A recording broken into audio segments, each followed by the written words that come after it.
والصلاة والسلام على رسول الله وعلى آله وصحبه ومن والاه. أشهد أن لا إله إلا الله وأشهد أن محمدا عبده ورسوله لا نبي ولا رسول بعد. أما بعد فإن أصدق الحديث كتاب الله وخير الهدي هدي محمد صلى الله عليه وسلم. شر الأمور محدثاتها وكل محدثة بدعة وكل بدعة ضلالة وكل ضلالة في النار. يقول جل في علاه إن هذا القرآن يهدي للتي هي أقوم ويبشر المؤمنين الذين يعملون الصالحات أن لهم أجرا كبيرا. ويقول عليه الصلاة والسلام اقرأ القرآن فإنه يأتي يوم القيامة شفيعا لأصحابه. صدق الله العظيم وصدق رسوله الكريم. أما بعد. Bapak Ibu yang dimuliakan Allah Subhanahu wa taala, jamaah salat tarawih yang dimuliakan Allah. Alhamdulillah tadi pagi sudah kita sampaikan tentang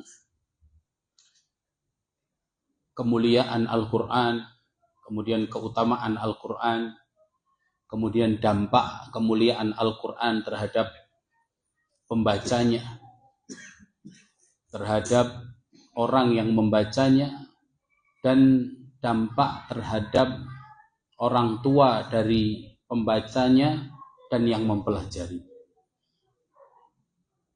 Dan juga sudah kita sampaikan tentang kekhususan Ramadan untuk bermuamalah lebih dengan Al-Quran.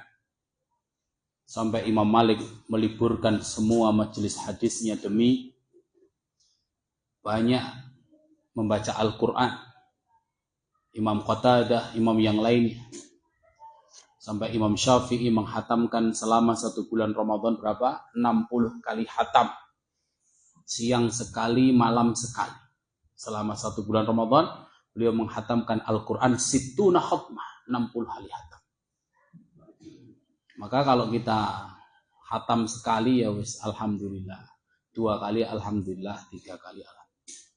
Kalau cuman bacanya Quran dikit, cuman dengerin ikut tarawih ya lumayan, dapat hatam sekali. Atau nanti 10 hari terakhir, jam 1 kita sholat lagi sampai sebelum tarawih, sampai sebelum sahur, 3 juz. Jadinya hatamnya 2 kali, 10 hari terakhirnya 3 juz. Jadi dari Isya sampai setengah 9 1 juz, nanti jam 1 sampai setengah 4 3 juz. Kalau si semangat oke, gas gitu kan.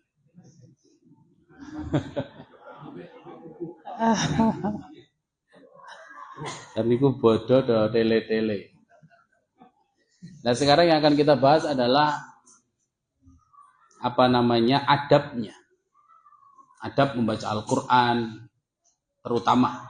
Karena kita tidak menyampaikan tentang tadabbur dan amal. Jadi tafaqquh, tadabbur dan amal, bukan ini. Yang kita bahas sementara adalah membacanya, bagaimana adab membaca Al-Qur'an. Yang pertama adalah ikhlasun niyah, harus tentunya ikhlas. Bukan hanya mengejar hatam, bukan hanya kejar-kejaran dan lain sebagainya. Harus lillahi ta'ala supaya amalannya diterima. Innamal a'malu binniyat wa innamal likulli imri'in ma nawa.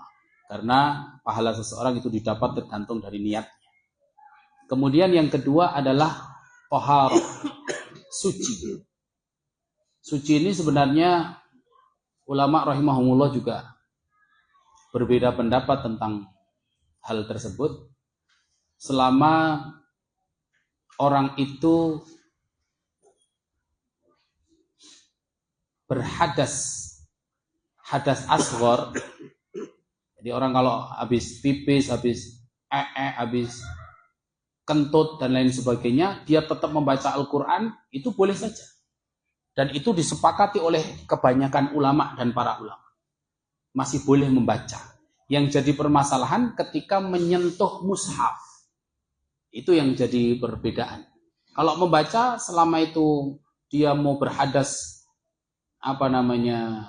akbar atau asghar, masih boleh. Tapi yang disepakati yang hadas asghar. Yang hadas besar, ada yang membolehkan, ada yang tidak.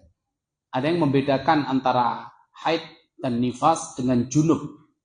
Karena kalau junub kan bisa langsung toharah, bisa langsung membersihkan diri baru ngaji.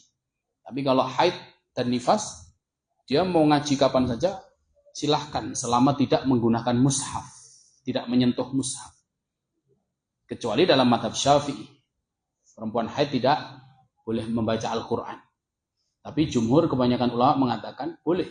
Bahkan yang hadas asghar juga tetap boleh. Dan itu disepakati oleh kebanyakan ulama. Hanya mashil mushaf, menyentuh mushaf itu yang jadi perdebatan. Ketika Allah mengatakan la yamassuhu illal mutahharun, tidak boleh menyentuhnya kecuali yang suci.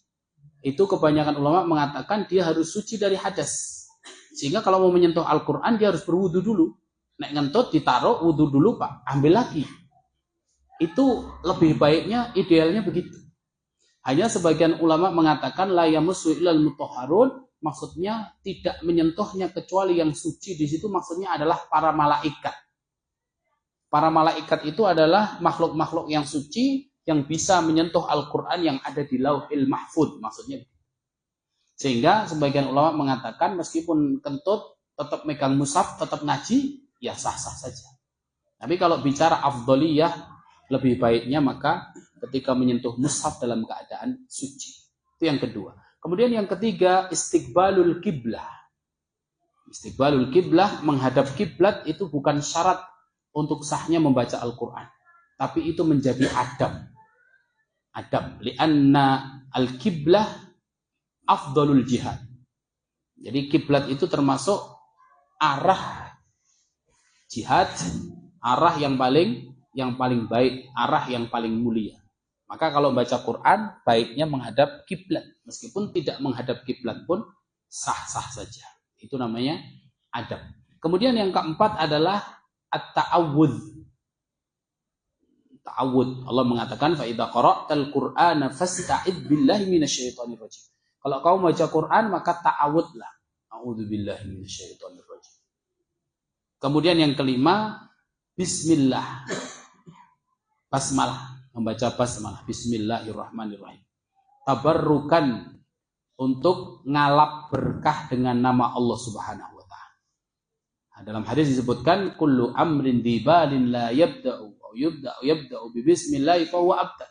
Segala urusan, segala sesuatu yang memiliki kepentingan, segala urusan yang memiliki kepentingan yang tidak dimulai dengan bismillah fahuwa abtar, maka amalan itu akan terputus. Maksudnya apa? Terputus dari keberkahan dan rahmat Allah Subhanahu wa taala. Maka membaca bismillah itu dianjurkan dan menjadi adab ketika kita ingin membaca Al-Quran.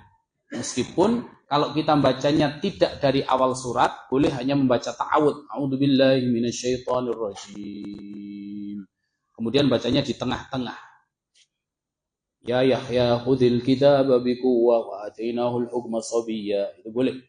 Tapi kalau dari awal maka harus membaca bismillah. Meskipun bismillahirrahmanirrahim itu tidak masuk dalam ayat pertama di pembukaan surat. Kecuali Al-Fatihah. Dan itu ada perbedaan pendapat. Kecuali madhab Syafi'i yang mengatakan semua bismillah itu masuk dalam ayat pertama dari surat dalam Al-Quran. Tapi yang jelas kalau Al-Fatihah itu banyak yang berpendapat itu. Tapi selain Al-Fatihah, bismillah itu bukan bagian dari ayat pada surat-surat yang ada. Tapi bismillah dalam pembukaan surat itu semuanya adalah tabarrukan bismillah, ngalap berkah dengan nama Allah supaya amalannya tidak terputus ketika memulai bacaan Al-Quran. Kecuali surat Al-Fatihah. Tuh. Kemudian labsu atau libs ahsanats thiyab, menggunakan pakaian yang baik, yang bersih. Kemudian tajannub an kulli ma yahummuhu au ma yushghilu bali, yang menyibukkan pikirannya. Jadi kalau membaca Quran adabnya apa? Ya sudah, baca aja. Jangan nyanding HP misalnya. Lagi maca klunting, mesti langsung. Jangan kan klunting ora muni wae gur ditilak-tiliki wae. Padahal maca Quran, subhanallah. Manusia itu. Dan itulah ketika, dan bagusnya meskipun di HP ada Quran juga lebih baik menggunakan mushaf. Ini ada keberkahan pada lembaran-lembaran mushaf. Dan HP juga kita menghindari ketika HP itu digunakan untuk sesuatu yang buruk. Gue buka elek-elek, gue maca Al-Quran gue ini. Sehingga ada talbis, ada campur aduk antara yang baik dan yang buruk. Ya meskipun ketika sudah buka Quran, yang buruk juga sudah nggak ada, hilang. Tapi tetap mushaf itu menjadi Al-Quran. Tok, tidak ada yang lainnya. Sedangkan HP ada yang lainnya dan lain sebagainya. Itulah adab-adab di mana kita yang harus kita upayakan dalam membaca Al-Quran. Mudah-mudahan Allah jadikan Al-Quran sebagai penyejuk jiwa kita, dan mudah-mudahan Allah jadikan Al-Quran sebagai pemberi syafaat kita di akhirat kelak. Amin ya rabbal alamin. Fa innahu ya'ti yaumil qiyamati syafi'an li ashabihi. Iqra'ul Quran, bacalah Al-Quran, waqra' warattil wartaqi kama kunta turattil fid dunya fa inna manzilataka ila akhiri ayatin taqra'uha. Nanti kedudukan kita di akhirat, setinggi apa kedudukan kita di akhirat, sebanyak apa kita membaca Al-Quran di dunia.